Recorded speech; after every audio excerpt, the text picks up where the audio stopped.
फलित ज्योतिष।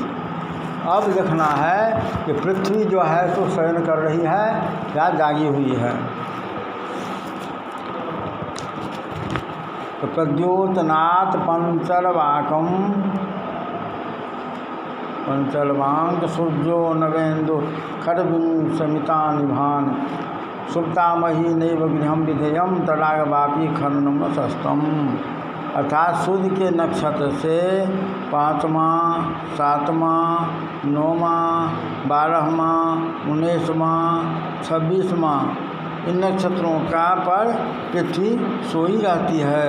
सोई पृथ्वी पर तालाब, बावड़ी, कुआं, हवेली इत्यादि का निर्माण नहीं करना चाहिए, पृथ्वी को नहीं खुदवाना चाहिए। तथा अब निर्णय तिथि का निर्णय, जैसे प्रातःकाल तिथि प्राप्त है उसके बाद तिथि नहीं है, इस संबंध में कहा जाता है जाम तिथिम समनुप्राप्य उदयम जाति भास्कर या तिथि सकलाज्ञया ता तिथि सकलाज्ञया दानाध्ययन कर्मसु। जिस तिथि में सूर्य का उदय होता है वह तिथि दान के करने में और विद्या के पढ़ने में सारे दिन मानी जाती है। तथा व्रत का निर्णय संबंध में कहते हैं कि शिवम वा शिव दुर्गाम च दीपिकाम चाहुतासनीम जन्माष्टमी चंद्रषष्ठी पूज्य प्रथमे दले। अर्थात शिव जी का व्रत हो, दुर्गा जी का व्रत हो, दिवाली हो, होली हो, जन्माष्टमी हो, षष्ठी हो, सत्यनारायण भगवान का व्रत हो, आज व्रत करने से आज व्रत जो है फिर शिव जी का व्रत, दुर्गा जी का व्रत, दिवाली का व्रत, होली का व्रत, जन्माष्टमी का व्रत, चंद्र षष्ठी का व्रत, सत्यनारायण भगवान पूजा का व्रत आदि जो है तो व्रत तिथि के पहले भाग में करने चाहिए। कभी तिथि में कभी भगवान का पूजा करने, कभी दुर्गा का पूजा करने व्रत कर ले यह उचित नहीं है। अर्थात प्रथम पहर में जो पूजा की जाती है वह बहुत विशिष्ट फल को देने वाला होता है। एकादशी यदा नष्टा परतो द्वादशी भवेत् उपोख्या दशमी विद्धा मुनिरुद्दालको ब्रवीत। उद्दालक मुनि का मत है यदि एकादशी की हानि हो तो द्वादशी छोड़ करके दशमी विधा एकादशी में व्रत कर लें। यदि एकादशी की हानि हो, एकादशी तिथि हो तो द्वादशी को छोड़ दें, उससे पहले दशमी में ही ये व्रत करने, पूजा करने। नवमी पाल वेकंतो दशम्यास्तति शिक्षा तदा एकादशी त्याज्या द्वादश्याम व्रत मासेत। अर्थात नवमी एक पल हो, दशमी का क्षय हो, क्षय नाम बिल्कुल नहीं हो, अर्थात नवमी एक पल हो, दशमी क्षय नाम बिल्कुल ही न हो तो एकादशी को छोड़कर द्वादशी में व्रत करना चाहिए। हरिवासर योग के संबंध में पहले कह दिए गए हैं, परंतु अभी भी जैसे आभाकाशित पक्षम तु मैत्र श्रवण हरेवती संगमे नैव भोक्तव्यम द्वादशी द्वादशा हरेत। मैत्र से प्रथमे पादे श्रवणे तो द्वितीय के रेवती अंत पादे को भोज्यम चौरेत। अब जो एकादशी व्रत किया हो वो अगले दिन द्वादशी को अनुराधा नक्षत्र हो और महीना आषाढ़ का हो तो भाद्रपद में द्वादशी का नक्षत्र श्रवण का हो, कार्तिक में द्वादशी को रेवती नक्षत्र हो, चांदनी रात हो और दिन में भोजन करे, वो 11 वर्षों तक किए हुए एकादशी व्रत के फल को नष्ट कर देता है। तथा अनुराधा के प्रथम चरण में श्रवण दूर करने, श्रवण दूर दूसरे चरण में रेवती के चौथे चरण में भोजन कराना नहीं करना चाहिए, भोजन नहीं करना चाहिए। अर्थात अनुराधा के प्रथम चरण में, श्रवण के दूसरे चरण में, रेवती के चौथे चरण में भोजन नहीं करना चाहिए।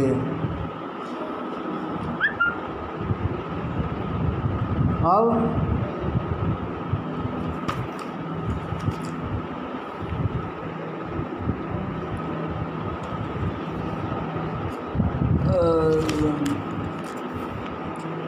मधु प्रवेश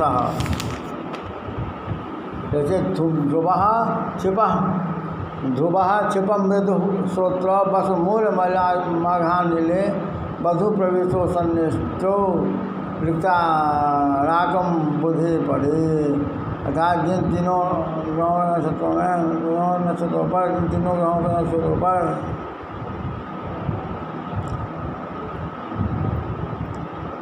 कौन तीनों उत्तरा रोहिणी हस्त अश्विनी पुख अभिजित मृगशिरा रेवती चित्रा अनुराधा श्रवणा धनिष्ठा मूल मघा स्वाति नक्षत्र 4-9-14 से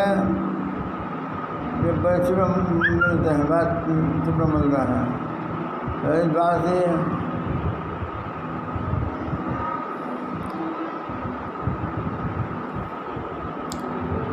तो ध्रुव अर्थात तीनों उत्तरा रोहिणी हस्त अश्विनी पुक्ष अभिजित मृगशिरा रेवती चित्रा अनुराधा श्रवणा धनिष्ठा मूल मघा स्वाति नक्षत्र 4, 9, 14 ये तिथि मंगल बुध ये बार छोड़कर मंगल बुध और रवि ये 4 छोड़कर वर्ण वधु का घर में प्रवेश हुआ है।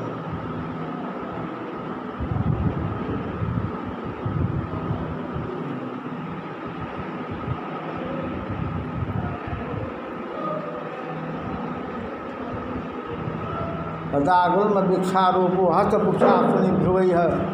बाग लगाने के संबंध में लतागुल्म वृक्षारोपो हस्तपुक्षाश्विनी ध्रुवई है। विशाखा मृद मूलाही वारुणोश्च प्रशस्यते गुरु केंद्रे विखापेखे विधो बारे विधोदये शुभे युक्ते क्षिते बंधो सद्वारे शुभोदये।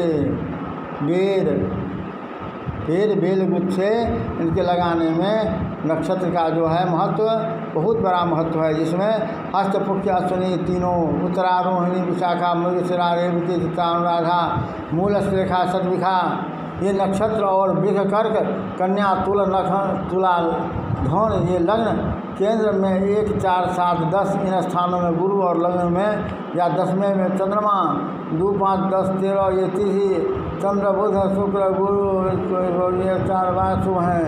केंद्र में पापक ग्रह न हो तो चौथे स्थान शुभ ग्रहों से युक्त हो। इसमें बाग लगावे तो सभी पेड़ जो है सुरक्षित रहता है। था पेड़ लगाने के समय में मंत्र जो है तो वसुधेत च सीते पुण्य देते धरेत च नमस्ते शुभगे देवी द्रुमोयम बढ़ता मृति यह मंत्र पढ़ के वृक्ष को लगाना चाहिए। इससे वृक्ष जो है सो सतत बढ़ता रहता है।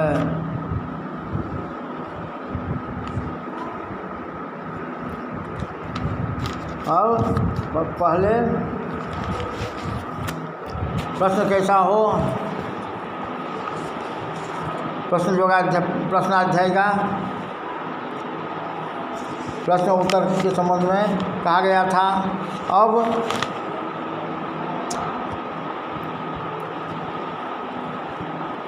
अब यह देखना है तो कोई बीमारी लोग बीमार है, अस्वस्थ है, रोगी है, अब उस अपने वहाँ आपको प्रश्न पूछ रहा है तो क्या हमारी स्थिति होगी।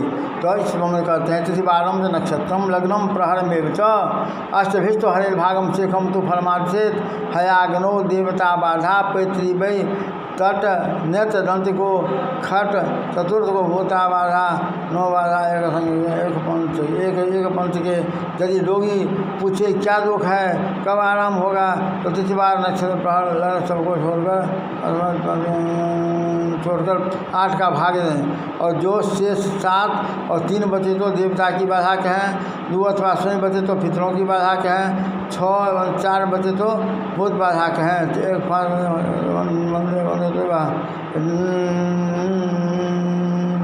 तो 1, 5 बजे तो रोग व ग्रहों का दुख कहना चाहिए।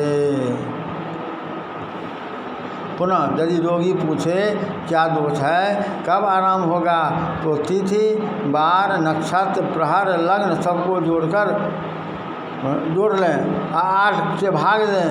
यदि 3 व 7 यदि बचता है तो उसको जिनका की प्रकट बाधा है, अथवा 0 बचे तो पितरों की 6 से 4 उनको बहुत बाधक है। 5 बचे तो रोग व ग्रहों का दोष कहना चाहिए। इति